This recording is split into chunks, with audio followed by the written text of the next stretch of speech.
Бұл елде түрме кәдімгі демалыс үйі сияқты. Қылмыскерлер қапаста емес, қонақ үйде жатқандай өмір сүреді.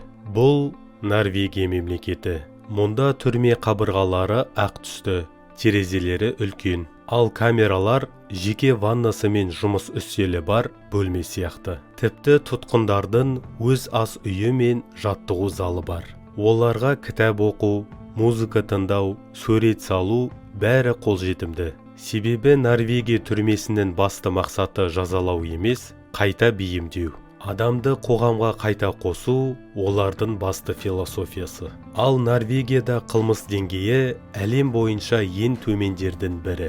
Қатаң жаза емес, дұрыс қарым-қатынастың нәтижесі қандай екенін дәлелдеп отыр.